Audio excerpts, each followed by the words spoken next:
Day 8 of our government shutdown, and worse, there is no end in sight. Earlier today, the Senate, again, failed to pass a continuing resolution bill to end the government shutdown until November 21st. This was the Senate's sixth attempt. Republican Senator from Wyoming, nicknamed the Equality State, by the way, is the first state to grant women the right to vote back in 1869. Congratulations to Wyoming. And Senator John Barrasso joins me. Nice to see you, sir. Great to be with you. Thanks, Greta.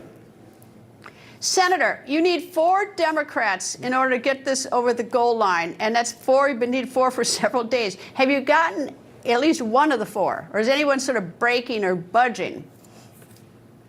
Well, we continue to talk to a number of Democrats. Look, Democrats are playing a dangerous game, and people are getting hurt in the process. And it's not just me saying, Greta, today, the Washington Post editorial page, Democrat leaders play a dangerous game, and people that are getting hurt are our military members who are not going to get paid, women, infants, and children on a food program. All of those things are real people getting hurt because the Democrats will not do now what they did 13 times when Joe Biden was president, which is to pass a continuing resolution to fund the government at current levels. And why won't they do it?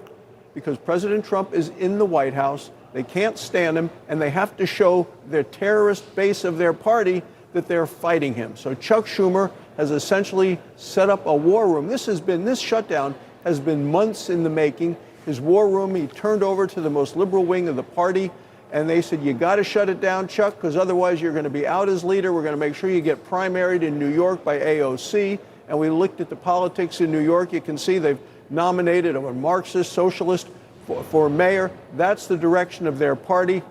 Chuck Schumer wants to try to remain their leader. So he's saying, whatever you want. They put a leash around his neck. They're holding him on a tight leash. They say jump. He jumps. This is wrong. He needs to stop this. We need to get the votes to open the government. We've done it 13 times when Biden was president. People are hurting, and it's up to the incumbent upon the Democrats now to open the government so more damage isn't done. All right. It was supposed to be done September 30th, as we all know. The continuing resolution you're asking for is a clean one, meaning you're not asking for any changes, but that it lasts only until November 21st, assuming that all of a sudden Chuck Schumer says in the next 5 minutes, okay, we're going to vote for the continuing resolution until November 21st.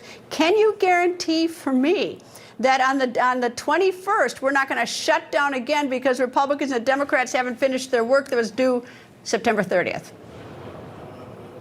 Well, what I can tell you, Greta, is we have appropriation bills way through the process. Had a meeting today of all the Republican chairmen of our committees. Susan Collins made a presentation. 3 bills are finished. There are another 3 ready to go. As each appropriation bill passes, she has said, and what I can tell you for sure, is that by that date, November 21st, we could have enough passed that 88% of the government is fully funded. So if there is a shutdown after that, it would be a limited shutdown to maybe 12% of the government, but not an across-the-board 100%. We would make sure the military was funded, all of the issues that we face as a nation. So you're talking about something pretty small as long as we can get to November 21st. What happens when you pass Senator Schumer in the hall? Do you say, hey, Chuck, how about this? Or do you look the other way? I mean, what's it like behind the scenes?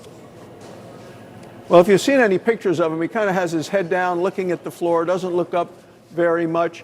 And that's the situation now. And other Democrats who talk to me on the floor know that they've made a mistake to do this. They're trying to get a way out of it. But, they have this No King's March coming to D.C., coming the week after this, not this weekend, but the next on the 18th. And Chuck Schumer wants to be able to stand up in front of them to say he stood up to President Trump. I think that's what their end game is, to try to show the large crowd that comes, the radical wing of the fringe of the fringe, that they are standing up to President Trump.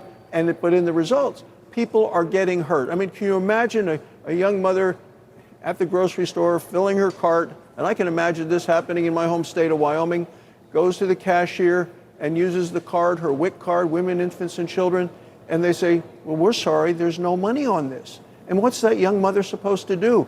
That's the damage that's being done by the Democrats today. We're seeing the same thing with members of our military who may not get paid next week. If we don't end this by the 13th, checks won't go out on the 15th. These are real people with clearly anxieties, worries, concerns, and the Democrats don't seem to care at all. Okay, what happens if, I mean, let's say that Senate Majority Leader Thune and Senator Minority Leader Schumer work out some deal. They do something. They work out some deal. That now changes what was sent over from the House, that clean resolution. If you make any adjustments to that, it's going to have to go back to the House. Am I right? So that's going to further delay things? Well, that's why we ought to pass what's on the floor. The House has sent us in a bipartisan way. You just had Whip Emmers on talking about that, a clean CR to just continue funding at the current levels. That's the thing to do. That's what we ought to pass now. The Democrats have done it 13 times. It goes right to the president's desk. I was with him in the Oval Office on Friday. He's ready to sign it as soon as we can get it to him. That's what we need to do. We need to get that passed and get all of this other stuff behind us because people are being hurt today, and we just can't allow that to happen anymore in this country. Senator John Barrasso for the great state of Wyoming. Thank you, sir. Nice to see you. Thanks, Greta.